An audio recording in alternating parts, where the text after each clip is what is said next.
నమస్తే, welcome to Andhraprabha. ఉసిరికాయ మురబ్బా.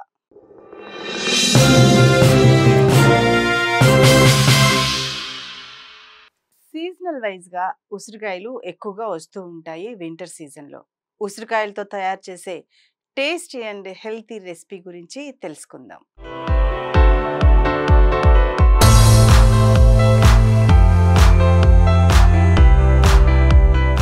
ఆమ్లా మురబ్బా ఉసిరికాయలతో చేసే తీపి ఊరగాయ అనొచ్చు. నిజానికి ఇది తీయగా పుల్లగా ఉండే ఓ స్వీట్ ప్రిజర్వ్. ఇందులో యాంటీ ఆక్సిడెంట్లు, విటమిన్ సితో పాటు ఇతర పోషకాలు పుష్కలంగా ఉంటాయి. దీనివల్ల ఎన్నో ఆరోగ్య ప్రయోజనాలను పొందవచ్చు.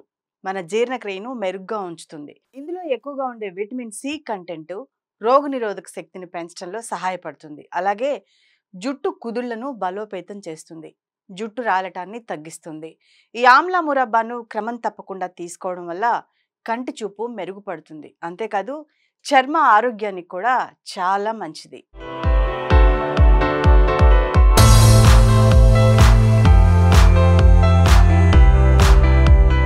మరి ఆమ్లా మురబ్బా సంవత్సరం పాటు నిల్వ ఉండే విధంగా ఎలా తయారు చేసుకోవాలో ఇప్పుడు చూద్దాం.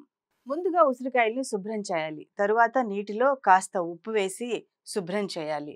నీటి ఆవిరిపై ఉసిరికాయలను 15 నుంచి 20 నిమిషాల పాటు ఉడికించాలి. అవి చల్లబడిన తర్వాత అలాగే ఉసిరికాయ రెబ్బలను విడదీసి పక్కన పెట్టుకోవాలి. ఇప్పుడు ఈ ముక్కల్లోకి 1 టీ స్పూన్ నిమ్మరసం వేయాలి. తర్వాత చిటికెడు ఉప్పు, అర టీ స్పూన్ బ్లాక్ సాల్ట్, అర టీ స్పూన్ జీలకర్ర పొడి వేసుకుని కలుపుకోవాలి. మరోవైపు స్టవ్ మీద గిన్నె పెట్టి అందులో 2 కప్పులు బెల్లం తురుమును తీసుకోవాలి. అందులో ఇందాక పక్కన పెట్టిన ఉసిరికాయ ముక్కలను వేసి కలుపుకోవాలి. బెల్లం కరిగి పాకం వచ్చేంత వరకు నిదానంగా మీడియం ఫ్లేమ్లో ఉడికించుకోవాలి. ఇలా ఉడికించడం వల్ల ఉసిరి ముక్కల్లో ఉన్న నీరంతా ఊరి బెల్లంతో కలిసి దగ్గరగా అవుతుంది. ముదురు పాకం వచ్చేంత వరకు ఉడికించాలి. దీనికి సుమారు 20 నుంచి 30 నిమిషాల సమయం పడుతుంది. ఆ మిశ్రమం పూర్తిగా చల్లారిన తర్వాత గాజు సీసాలో స్టోర్ చేసుకోవాలి. ఈ విధంగా చేసుకోవడం వల్ల సంవత్సరం పాటు ఆమ్లా మురబ్బా నిల్వ ఉంటుంది. అలాగే ఆరోగ్యానికి కూడా చాలా మంచిది.